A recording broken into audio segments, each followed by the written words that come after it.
ఆనందంగా ఉంటుంది, అందులో ఎటువంటి ఆలోచన లేదు. మా అబ్బాయి శుద్ధ స్ఫటిక సంకాశం, తెల్లని స్ఫటికం ఎలా ఉంటుందో అలా ఉంటాడు. మరి మీ అమ్మాయి కాయగలి నల్లగా ఉంటుంది, మరి ఏంటి పరిస్థితి? మీరు ఎంతసేపు మీరు చెప్తా కానీ మాకు కొన్ని అనుమానాలు ఉన్నాయి. 5 రోజుల నుంచి కళ్యాణం చేస్తున్నాం కానీ ఏదో మనసులో కొంచెం కొన్ని అనుమానాలు ఉన్నాయి. అవన్నీ కూడా తీర్చండి ముందు మొట్టమొదట. తప్పకుండా జరిగిన దానికి నేను సమాధానం చెప్తూ ఉంటాను. అలాగే అలాగే చెప్పండి. స్వామివారు ఆది భిక్షు అంటూ ఉంటారు కదా, ఏమిటి అలా తత్వం ఏంటి, అందులో ఉన్న విశేషం ఏమన్నా ఉంటాయి చెప్పండి. ఎందుకంటే ఆయన వేదాగిలా ఉంటూ ఉంటారు, దాన్ని భౌతిక భిక్షాదేవిని అర్థిస్తూ ఉంటారు. మా అమ్మవారి దగ్గరికి వచ్చి కూడా అడిగారు, ఏమిటి అందులో ఉన్న విశేషం ఏంటి తెలియజేస్తుంది.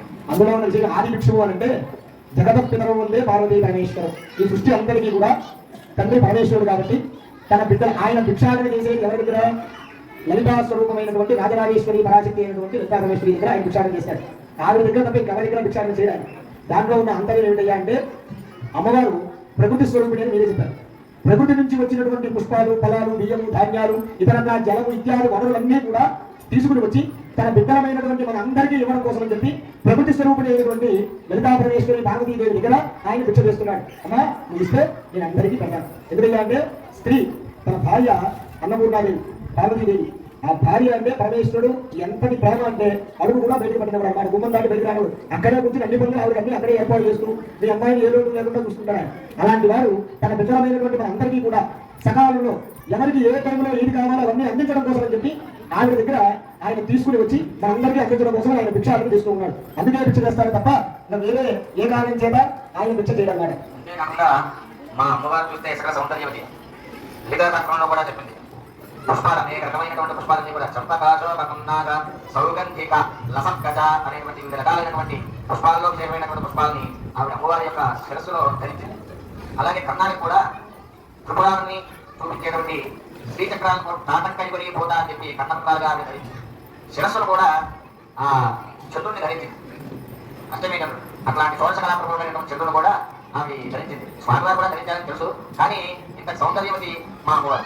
స్వామివారు చూస్తే జగలు బాగా చుట్టుకెళ్ళిపోయి జగలుగా ఉండటం, విభూతి రాసుకోవడం, అలాగే చర్మాలు ధరించడం, ఇట్లా అదో రకమైనటువంటి ఆధ్యాత్మికంగా ఉంటుంది తప్ప మా అమ్మవారు చూస్తే ఎలా ఉంటుంది. ఏదో మరి ఆ స్వామివారి గురించి ఏమన్నా తెలియజేయగలరు అంటే స్వామివారు గజ చర్మాన్ని, వ్యాఘ్ర చర్మాన్ని ఎందుకు ధరించారు? జగలు కట్టినటువంటి జగలతోటి ఆయన ఎందుకుంటారు? అలాగే విభూలు ఎందుకు రాసుకుంటారు అనేది సందేహం మీకు. అంతే కదా, పాములు ఎందుకు ధరిస్తారు? ఇవన్నీ మీకు సందేహాలు. దీనికి మేనకాదేవి కూడా ఇదే సందేహం వచ్చింది. మేనకాదేవికి సందేహం వస్తే నారద మహర్షి వారు ఆ సందేహాన్ని నివృత్తి చేశారు.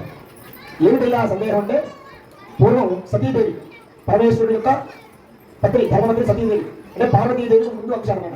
ఆవిడ ఇంట్లో పనిచేసుకుంటూ ఉండగా నందీశ్వరుడు, బృందీశ్వరుడు, గణపతి వీళ్ళందరూ కూడా అమ్మవారి దగ్గర వచ్చాక సతీదేవి దగ్గరికి వచ్చి అడుగుతూ ఉన్నాకన్నా మాకు చిన్న సందేహం ఉంటే నువ్వు చేర్చాలి.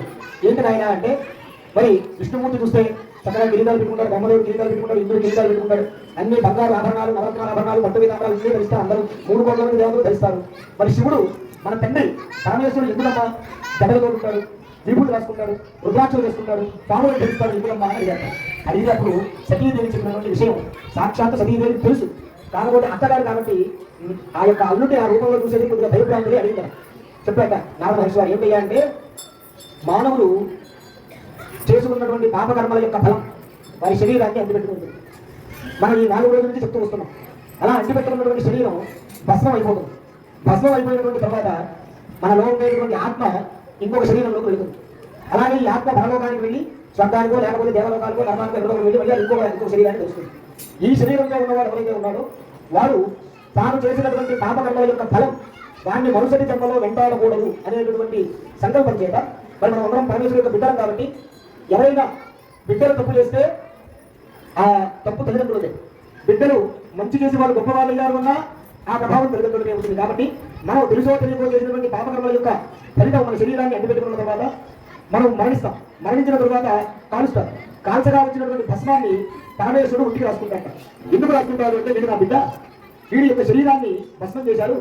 ఈ శరీరంలో ఉన్నటువంటి ఈ భస్మం ఈ పాపకర్మలతోని దోషపూజిస్తలేదని దీనికి పవిత్రత చేకూరిస్తే వచ్చే జన్మలో వారు ఎటువంటి కష్టాలను అనుభవించకుండా వారికున్న పాపకర్మలన్నీ కూడా నివారణ అవుతాయనే సంకల్పంతో ఎందుకయ్యా అంటే, ఈ భస్మాన్ని తీసుకువెళ్ళి నీళ్ళలో వేస్తాం. గుర్తుపెట్టుకుని అందరూ కూడా ఈ నీళ్ళలో వేస్తే నీళ్ళు ఎవరు?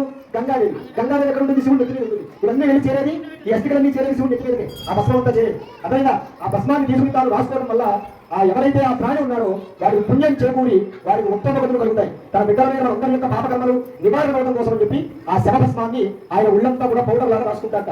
అందువల్ల ఆయన భస్మాన్ని ధరిస్తాడు.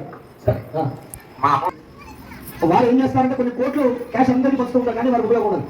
అలాంటి వల్ల మా పరమేశ్వరుడు ఆయనకి ఏ విధమైనటువంటి ఆశ లేదు. డబ్బు వ్యామోహం కానీ, ఐశ్వర్యం వ్యామోహం కానీ, సువర్ణ వ్యామోహం కానీ ఆయనకి ఏం అవసరం లేదు. అంతే కుబేరుడు కూడా మా స్వామి వారి యొక్క భక్తుడే. కుబేరుడు కూడా చిరిగేస్తే వచ్చి డబ్బులు అక్కడ పెట్టారు. శివుణ్ణి ఆరాధిస్తే మాత్రమే ఐశ్వర్యం కలుగుతుంది. అలాగే మీరు ఇందాక పాములు ధరిస్తారు ఎందుకు అడిగారు? పాములు అంటే ఏమిటి? ప్రతి మనిషి యొక్క కోరిక బుసలు కొట్టేటటువంటి పాము. ప్రతి మనిషి యొక్క కోరిక బుసలు కొట్టేటటువంటి పాము అన్నమాట. అయితే ఆ పాము మనిషి యొక్క కోరికల ద్వారా వాడు ఆ కోరిక ₹1 కావాలని ఒక గుళ్ళోకి వస్తాడు. భగవంతుడా నాకు ఈ కష్టపడి తీర్చి ₹1 కావాలంటే రూపాయి ఇస్తే ₹10 ఇస్తే బాగుంటుంది కదా, రూపాయి ఇచ్చాడు దేవుడు అనుకుంటాడు. మళ్ళీ సరే ఫోన్లో అడిగాడు కదా ₹10 ఇస్తే ₹100 ఇస్తే బాగుంటుంది. మనిషి కోరిక అంతుండదు అనమాట. అలా అంతులేని కోరిక వల్ల మనిషి నాశనం అయిపోతాడు. ఆ కోరికల యొక్క స్వరూపమే పాము అన్నమాట. ముసలు కొట్టే పాము ఎంత డేంజరో మనిషికి కోరిక అంత డేంజర్ అనమాట. కాబట్టి ఎలాగైతే పరమేశ్వరుడు ముసలు కొట్టే పాము కూడా పరమేశ్వరుడు యొక్క మెడలు అలా శాంతంగా కంట్రోల్లో ఉంటుందో మనిషిని కంట్రోల్లో పెట్టాలి అంటే పరమేశ్వరుని ఆరాధన చేస్తూ తన భక్తులైన వారందరికీ కూడా ఆ కోరికను కంట్రోల్లో ఉంచి కోరిక అనేటటువంటి పాముల నుంచి కాపాడటం కోసం అని చెప్పి ఆ కోరిక అనేటటువంటి సత్వాన్ని ఆయన మెడలో ధరిస్తాడు. అదే మన విషయం. తర్వాత జటలు ఉన్నాయన్నారు, పాములు పెట్టేసిందన్నారు. ఎందుకు అంటే ఇందాక నేను చెప్పాను, గంగా పాపహిని సకల పాపాలను కూడా నివారణ చేసేది గంగ. ప్రతి మనిషి కూడా పుట్టిన దగ్గర నుంచి మరణించేంత వరకు కూడా ఏం చేస్తారు? గంగా నదిలో మునిగి ఒక్కసారైనా స్నానం చేస్తే కాశీ వెళ్ళి వారికి ఉన్న పాపం అంతా పోతున్నారు అనేటువంటి శాస్త్రం. ఇప్పుడు మన కుంభమేళా జరిగింది.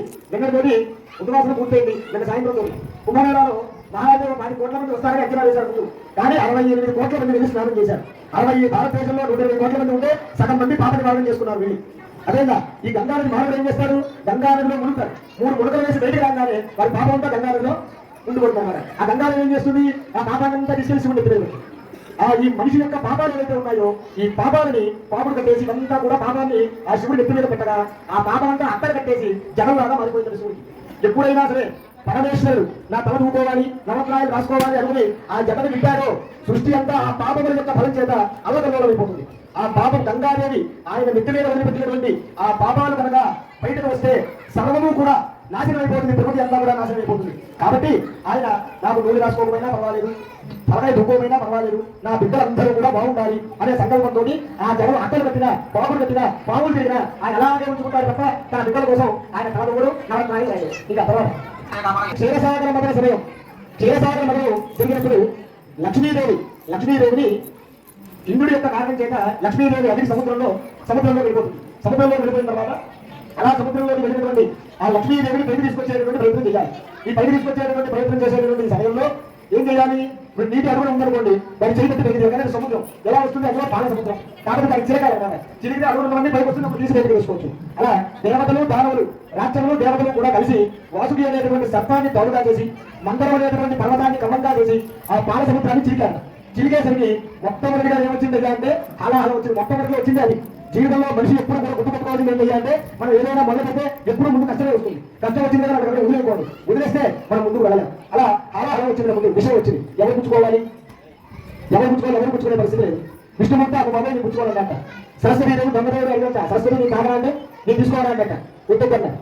అలాగే శచీదేవిని ఇంద్రుడు అడిగంట, వద్దు బాబాయ్. ఎవరు కూడా ఆ హలాహలాన్ని పుచ్చుకోలేకపోతున్నారు. హలాహలం అంటే ఏంటి అంటే ఇప్పుడు మనకి ఎలాగైతే ఈ వైరస్ అనేది స్ప్రెడ్ అయిందో అలాంటి వైరస్ అన్నమాట. ఆ సృష్టిని మొత్తం నాశనం చేసేటువంటి విషయం అన్నమాట. ఒక వైరస్ లాంటిది. అది ఎక్కువ కాలయాపన చేశావా అది మొత్తం సృష్టి కొట్టి నాకు అప్పటికే పెట్టుకోలేకపోతున్నారు. ప్రజలందరూ ఊపిరాలు ఇబ్బంది పడుతూ ఉన్నారు ఆ విషయం యొక్క శక్తికి. వెంటనే పరమేశ్వరుడు దగ్గరికి వెళ్ళాక దేవతలందరూ కూడా అయ్యా మరి ఇదేదో మరి హలాహలం ఏదో వచ్చింది, ఏం చేయాలంటే బాబు దాని సంగతి ఏదో చూడండి, మీరు తప్పి ఎవరు చూడలేరు. మనం దాని శివుడు బోలాశంకరు ఇప్పుడు గుర్తుపెట్టుకోవాలి. శివుణ్ణి భక్తిపూర్వకంగా ఒక్కసారి నమశివాయ అన్నారా వెంటనే నీకు ఏం కావాలో చేస్తాడు. అలా దేవతందరూ అయ్యా నీవే దగ్గర నువ్వే దిక్కు ఏదో చేయనైనా అందరూ చచ్చిపోయేలా ఉన్నావు అంటే ఒక్కసారి పార్వతీదేవి వంక చూసంట. చూసిన వెంటనే పార్వతీదేవి సరే కానివ్వండి అంటే పార్వతీదేవి